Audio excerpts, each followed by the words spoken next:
বা পোস্ত দিয়ে বাটা মাছ করব। তার জন্য যে কড়াইতে তেল দিয়ে দিয়েছি। একটু অন্ধকার অন্ধকার মনে হচ্ছে, লাগছে কড়ার মধ্যে, তাই তো পরিষ্কার দেখা যাচ্ছে না। তো যে কালো জিরা দিয়ে দিলাম সম্বার, কারণ ছোটো মাছ পোস্ত দিয়ে করবো, তাই কালো জিরা সম্বার দিলাম। কেউ জিরা সম্বার দেয়, এক একজন এক এক রকম, আমি কালো জিরা দিলাম। এবার এর মধ্যে দেখো টমেটো, কাঁচা লঙ্কা, হলুদ, লবণ, মিষ্টি সব দিয়ে নিয়েছি। তেলের উপর ছেড়ে দেবো।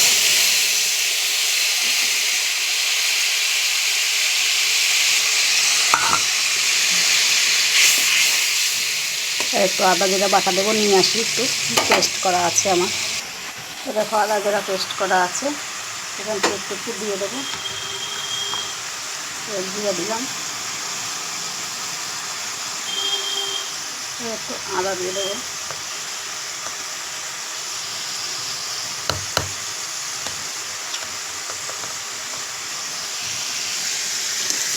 একটু কষিয়ে নেব মশলাটা।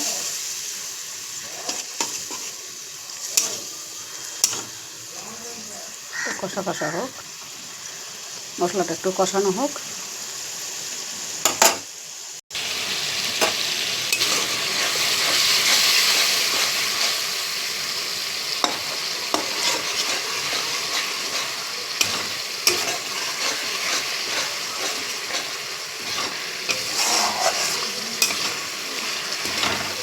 এবার এই যে পোস্ত বাটা আছে, চালমগজ দিয়ে পোস্ত দিয়ে বাটা আছে, এটা দেবো। ধনে পাতা দেবো। এই যে মাছ ভেজে রেখেছি, বাটা মাছ দিয়ে পোস্ত দিয়ে করব। তার জন্য মশলাটা কষিয়ে নিতে হবে ভালোভাবে। কী দিয়েছি তোমাদের বলেছি, কাঁচা লঙ্কা পেস্ট দিইনি, কাঁচা লঙ্কা চিড়ে দিয়েছি, গোটা লঙ্কা, আর একটা টমেটো কেটে দিয়েছি, নুন, হলুদ, একটু মিষ্টি, কালো জিরা সম্বার দিয়ে, সরষের তেলের উপরে কালো জিরা সম্বার দিয়ে, আর একটু আদা জিরা বাটা দিয়েছি।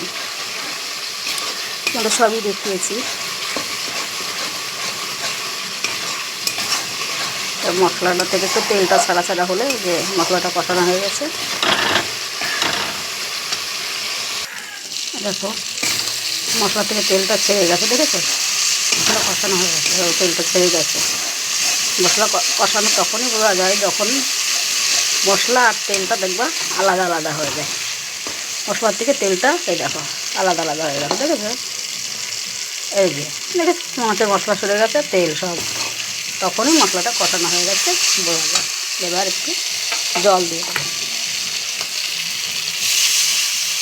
এই যে এরকম ছোট্ট একটা বাটিতে জল দিয়ে দিলাম। এইটুকুনেই জল দেবো, আর জল দেবো না, কারণ পোস্ত দিয়ে রান্না বেশি জল দিতে হয় না, তাহলে তো পোস্ত কোনো মানেই থাকে না। এবার জলটা একটু ফুটে উঠুক, তারপরে মাছ দিয়ে পোস্ত দিয়ে ধনে পাতা দিয়ে নামিয়ে দেবো। এই দেখো ঝোলটা ফুটছে, দেখো কেমন, ঠিক আছে?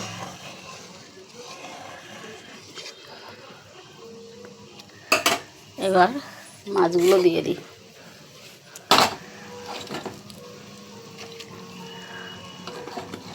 তিনজনের 6 পিস মাছ একবারের জন্য।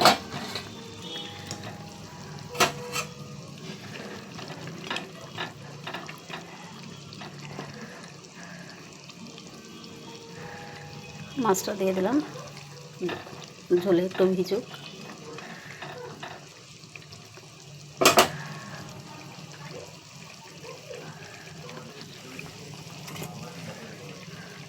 এবার এই যে পোস্তটা দিয়ে দিচ্ছি, পোস্ত আর চারমগজটা।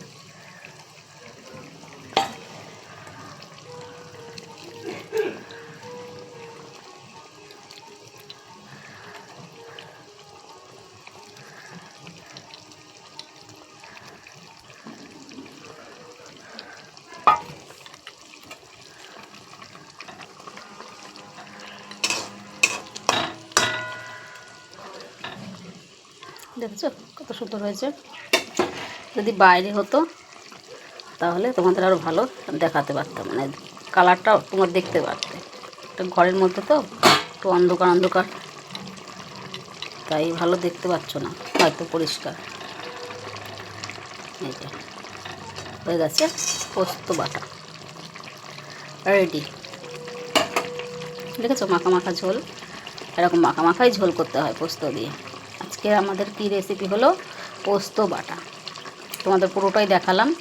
এভাবে তোমরা রান্না করে খেয়ে দেখো, দারুণ লাগে দারুণ লাগে। এবার অনেকেই জানে পোস্ত বাটা কীভাবে রান্না করতে হয়, তবুও আমি রান্না করলাম কীভাবে তোমাদের দেখালাম।